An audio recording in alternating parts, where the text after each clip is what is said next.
Hi everyone, welcome to my channel ஷஸ்மினாஸ் diary. மீண்டும் ஒரு புதிய முயற்சி உங்கள் எல்லாரையுமே சந்திக்கிறதுல ரொம்பவுமே மகிழ்ச்சி. இன்றைக்கி நாம் அடிக்கிற இந்த வெயிலுக்கு ஏற்ற மாதிரியும் அண்ட் அதோட இஃப்தார் டைமுக்கு ஏற்ற மாதிரியும் ஒரு சூப்பரான எனர்ஜெட்டிக் ட்ரிங்க் தான் பார்க்க போகிறோம். ரொம்பவே ஈஸியான ரெசிபி அண்ட் அதோட வீட்டில் இருக்க பொருட்களை வச்சு இதை குயிக்காகவே செஞ்சிடலாம். சில்லுன்னு இருக்கக்கூடிய இந்த சம்மர் ட்ரிங்கை அப்படி செய்யலாம்னு பார்க்கலாம் வாங்க. முதல்ல இந்த ரெசிபி பண்ணுறதுக்கு ஜெல்லியை ரெடி பண்ணிக்கொள்ளலாம். இதுக்காக பார்த்தீங்கன்னா நான் 2 கலரில் ஜெல்லி பேக் எடுத்திருக்கேன். இதோட அளவு பார்த்தீங்கன்னா 100 கிராம். இப்போ ஒரு ஜெல்லி பேக்கெட்டை கட் பண்ணி ஒரு மிக்சிங் பவுலில் சேர்த்து விட்டுக்கொள்ளுங்க. நீங்கள் வாங்கின ஜெல்லி பேக்கெட்டில் பார்த்தீங்கன்னா 500 ml தண்ணி சேர்க்க சொல்லி போட்டிருப்பாங்க. பட் நாம் இந்த ஜெல்லியை கொஞ்சம் திக்காக செய்கிறதால 400 ml நல்லாவே கொதிக்க வச்சு தண்ணி சேர்த்து விட்டுக்கொள்ளுங்க. இப்போ இந்த ஜெல்லியோட கிறிஸ்டல்ஸ் நல்லா கரையிற அளவுக்கு இதை நல்லாவே கலந்து எடுத்துக்கொள்ளலாம். இப்போ இந்த ஜெல்லி கிறிஸ்டல்ஸ் எல்லாம் நல்லாவே கரைஞ்சதுக்கு அப்புறமா இதை நான் 2 பவுலில் சமனாக ஊற்றி எடுத்துக்கொள்கிறேன்.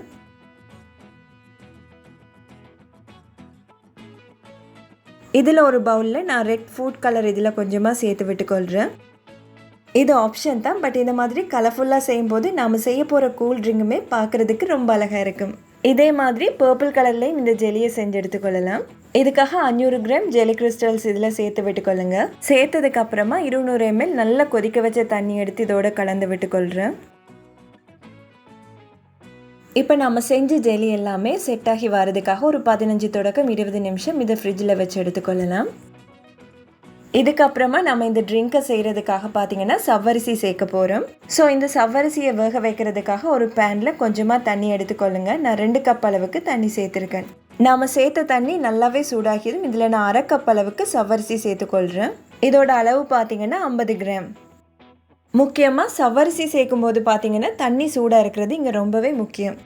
ஏன்னா தண்ணி சூடாக இல்லைன்னா நம்ம சேர்த்த சவ்வரிசி எல்லாமே கீழே அடியில் ஒட்டிக்கொள்ளும். ஸோ இது எல்லாத்தையுமே இந்த மாதிரி நல்லாவே கலந்து விட்டுக்கொள்ளுங்க.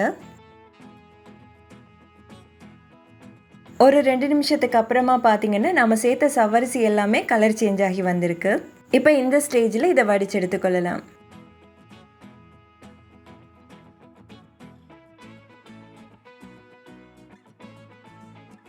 வடித்ததுக்கு அப்புறமா இது மேலே கொஞ்சமாக தண்ணி ஊற்றி இது மாதிரி லைட்டாக கிண்டி விட்டுக்கொள்ளுங்க. இது எதுக்காக பண்ணுறோம்னா நம்ம சேர்த்த சவ்வரிசி எல்லாமே ஒன்றோட ஒன்று ஒட்டி கொள்ளாமல் இருக்கும். இப்போ இந்த சவ்வரிசி எல்லாத்தையுமே வடித்ததுக்கு அப்புறமா இதை ஆற வச்சு எடுத்துக்கொள்ளலாம். இந்த டைமில் இந்த ட்ரிங்க்குக்கான பாலை ரெடி பண்ணிக்கொள்ளலாம். இதுக்காக பார்த்தீங்கன்னா நான் ஃப்ரெஷ் மில்க் எடுத்திருக்கேன். இப்போ இதிலிருந்து 2 கப் அளவு பால் எடுத்து ஒரு பேனில் சேர்த்து விட்டுக்கொள்ளலாம். அதாவது ஒரு கப்போட அளவு பார்த்தீங்கன்னா 250 ml.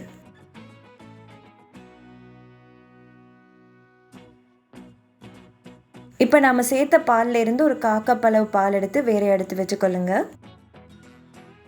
இப்போ மீடியம் ஹீட்டில் இந்த பாலை நல்லாவே கொதிக்க வச்சு எடுத்துக்கொள்ளுங்க.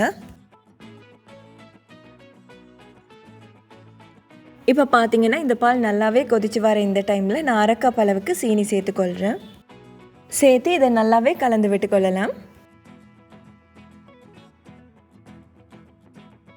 இப்போ நாம் எடுத்து வச்சுருக்கோம் இல்லையா, அந்த பாலில் 1 டேபிள் ஸ்பூன் அளவுக்கு கஸ்டர்ட் பவுடர் சேர்த்து விட்டுக்கொள்கிறேன். முக்கியமாக கஸ்டர்ட் பவுடர் சேர்க்கும்போது ரொம்ப அதிகமாக சேர்த்துடாதீங்க. ஏன்னா நாம் இந்த பாலை ஹீட் பண்ணும்போது பார்த்தீங்கன்னா இது புடிங்காக மாறிடும். ஸோ 1 டேபிள் ஸ்பூன் சேர்த்தாலே போதும். சேர்த்து இதை கட்டிகள் இல்லாதபடி நல்லாவே கலந்து விட்டுக்கொள்ளுங்க. இல்லை நம்ம பால் கொதிக்கும் போது இந்த கஸ்டர்ட் பவுடரை சேர்த்தோம்னா இந்த கஸ்டர்ட் பவுடர் கட்டிப்பட்டுடும். ஸோ இந்த மாதிரி கரைச்சதுக்கு அப்புறமா சேர்த்து விட்டுக்கொள்ளுங்க. இப்போ பார்த்தீங்கன்னா நாம் சேர்த்த பால் நல்லாவே கொதிச்சு வந்துட்டு இருக்கு.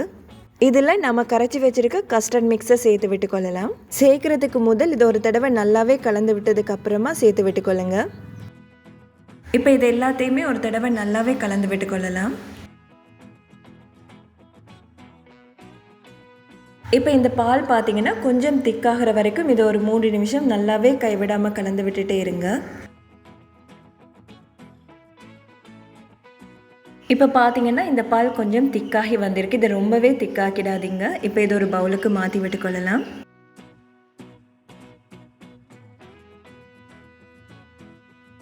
இப்போ இந்த பால் நல்லா ஆறினதுக்கு அப்புறமா இது ஒரு 30 நிமிஷம் ஃப்ரிட்ஜில் வச்சு எடுத்துக்கொள்கிறேன். 30 நிமிஷம் ஆனதுக்கு அப்புறமா இந்த பால் பார்த்திங்கன்னா நல்லாவே சில்லுன்னு இருக்குது. இப்போ இது கூட நாம் எடுத்து வச்சுருக்க சவ்வரிசியை சேர்த்து விட்டுக்கொள்ளலாம். சேர்த்ததுக்கப்புறமா கட்டிகள் இல்லாதபடி இந்த பாலோட நல்லாவே கலந்து விட்டுக்கொள்ளுங்க.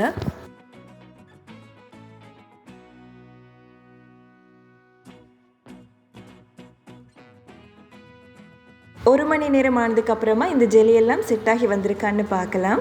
இந்த ஜெலி எல்லாமே சூப்பராகவே செட் ஆகி வந்திருக்கு. இப்போ இதை நான் சின்ன சின்ன பீஸாக கட் பண்ணி எடுத்துக்கொள்கிறேன்.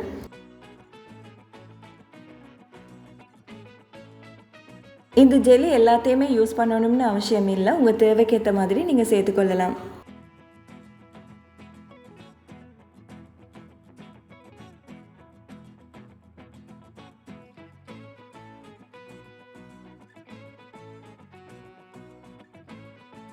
கட் பண்ணி எடுத்ததுக்கப்புறமா உங்கள் தேவைக்கேற்ற மாதிரி ஜெலி பீசஸ் எடுத்து இந்த ட்ரிங்கோடு சேர்த்து விட்டுக்கொள்ளுங்க.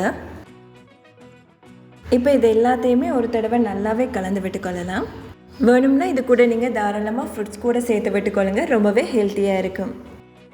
இதை நீங்கள் குடிச்சு பார்த்தீங்கன்னா இதோட டேஸ்ட் உங்களுக்கு ரொம்பவே பிடிக்கும். அவ்வளவு டேஸ்டியாக இருக்கும். ஸோ கண்டிப்பாக மிஸ் பண்ணாமல் ட்ரை பண்ணி பாருங்கள். இந்த வெயில் காலத்துக்கு நல்ல இதமாகவே இருக்கும். அண்ட் அதோட நோம்பு டைமில் ரொம்பவே எனர்ஜி தேவைப்படும் இல்லையா? ஸோ இதுக்கு ரொம்பவே யூஸ்ஃபுல்லாக இருக்கும். இந்த இஃப்தாருக்கு ஒரு தடவை கண்டிப்பாக இது மாதிரி ட்ரை பண்ணி பாருங்கள். வீட்டில் இருக்கவங்க ரொம்ப விரும்பி குடிப்பாங்க. இந்த முயற்சிக்கான பலன் உங்கள் அன்பான ஆதரவும் அழகான சொற்களும் தாங்க. முயற்சி செய்கிறவங்களுக்கு கை கொடுக்கணும்னா உங்கள் அன்பானவங்களுக்கு ஷேர் பண்ணுங்கள், தோள் கொடுங்க. இதே போல் மீண்டும் ஒரு புது முயற்சியில் முடிந்தால் சந்திப்போம். அதுவரை மகிழ்ச்சியாக வாழ்வோம், முடிந்தால் வாழ வைப்போம். பாய் பாய்.